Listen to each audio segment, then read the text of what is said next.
Hallo med jer, og velkommen til den her video. Jeg beklager lige, at jeg lider lidt hæs. Jeg har lagt syg i næsten en uge nu.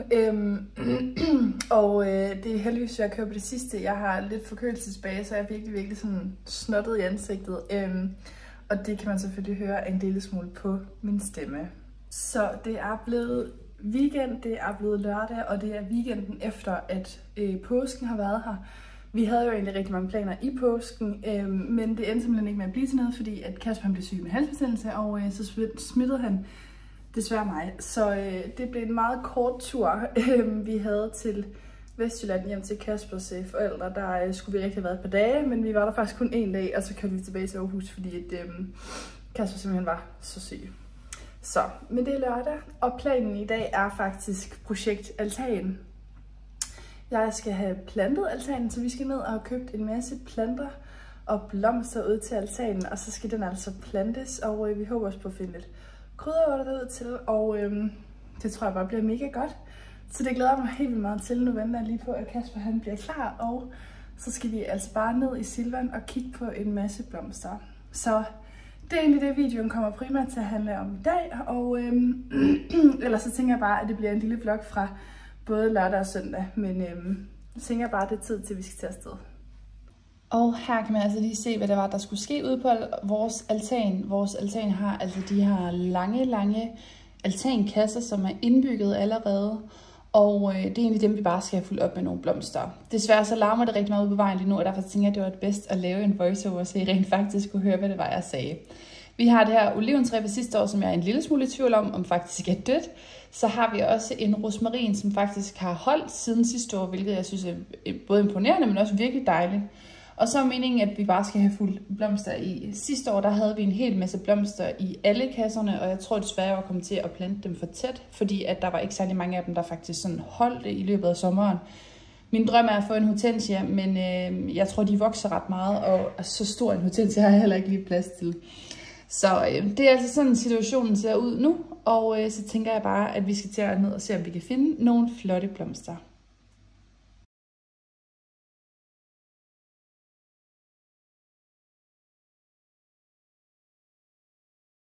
Nu er vi altså kommet hjem og har været i Silvan og hente blomster. Vi har jo desværre ikke en bil, og derfor må vi også tænke lidt mere alternativt, når vi skal købe planter.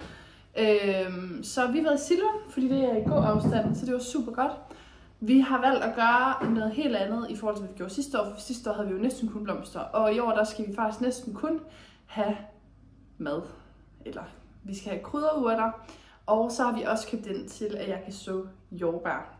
Så det bliver mega lækkert, og så har vi faktisk også købt en stor basilikumplante, som skal stå indenfor, som vi kan bruge til vores pastaretter og alt muligt andet. Så nu skal jeg simpelthen bare ud og så det hele derude, og det bliver bare mega godt. Det første jeg gjorde, det var selvfølgelig at bruge min nye fine skovl til lige at fjerne noget af det døde jord, der ligesom allerede var. Så fik jeg altså bare plantet blomsterne. Jeg plantede dem ret dybt nede, for at være sikker på, at de ligesom havde en god base. Og så var jeg altså nødt til lige at trimme persillen lidt, fordi den var simpelthen så stor, så den ligesom faldt til siderne. Men det blev altså bare et rigtig flot resultat herude. Så er det altså blevet lidt senere, og Kasper og jeg har lige haft lidt rolige timer. Vi har nogle gange efter, at man har været så lang tid syg, så bliver man altså nogle gange lidt hurtigere sådan udmattet. Så vi har taget det stille og roligt. Jeg har fået selvfølgelig plantet altanen, og jeg valgte at lave en voiceover i stedet for, fordi at vejen kan godt larme rigtig meget. Og så tænker jeg, at det er lidt nemmere i forhold til, hvad jeg så egentlig lavede derude. I aften, der er det mig, der skal lave aftensmad, og det er faktisk fordi, at Kasper ikke rigtig har fået sin appetit tilbage, så der er ikke rigtig grund til at lave sådan helt vildt meget mad. Fordi normalt laver jeg jo ikke rigtig mad, men nu gør jeg det lige, fordi at i aften, der har jeg lige tænkt mig at lave hjemmelavet koldskål, som jeg synes kunne være mega lækkert. Det kan jeg huske, at min mor altid lavede, faktisk. Og det synes jeg var så lækkert.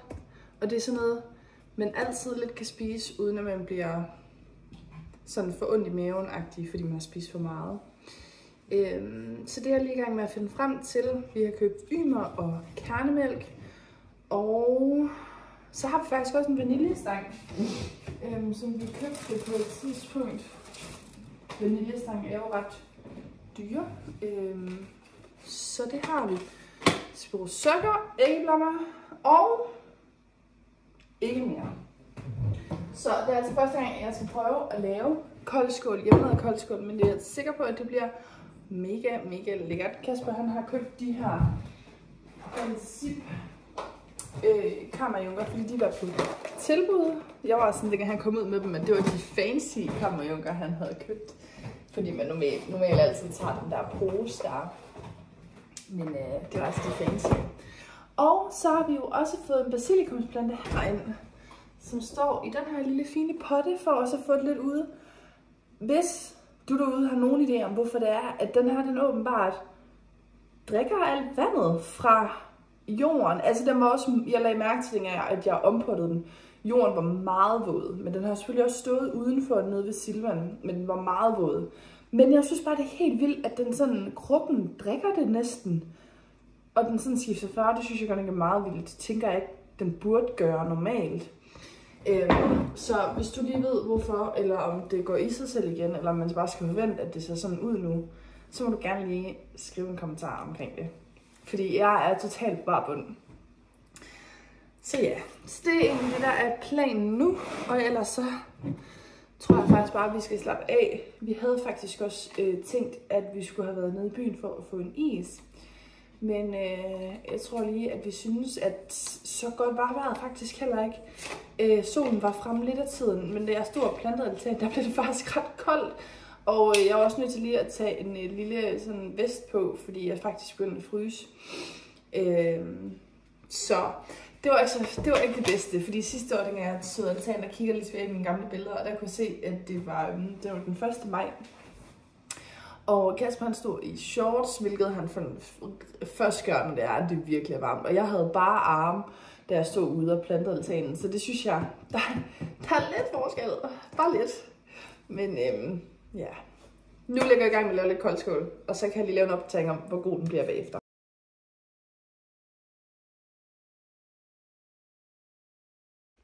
Nu sidder jeg simpelthen lige i sofaen, fordi at jeg kom i tanker om, at jeg slet ikke havde fået afsluttet min sidste video fra weekenden af. Og det var altså sidste gang, jeg lige snakkede med jer, så var det fordi, vi fik rigtig lækkert koldskål.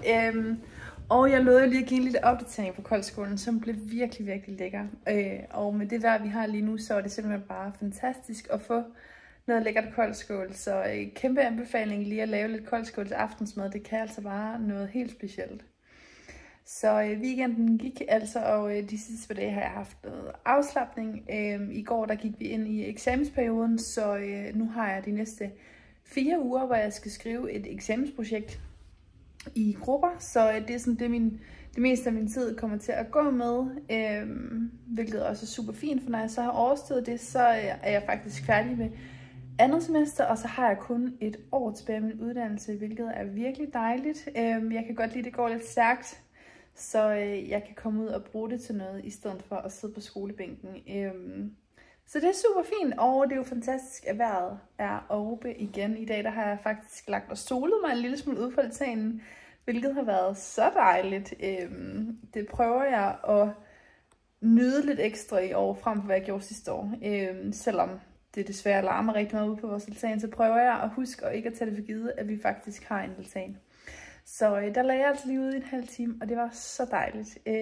Også nu, når vi først skal på ferie i år i august måned, så må jeg jo prøve at få lidt sol herhjemme inden da, så jeg ikke skal gå og se så bleg ud helt indtil august. Det ville være hårdt, hvis jeg skulle det.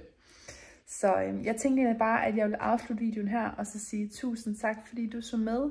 Og det vil simpelthen gøre mig så glad, hvis du gik ned og abonnerede til min kanal. Og så tænker jeg ikke, der er så meget med at sige, end at vi ses i min næste video.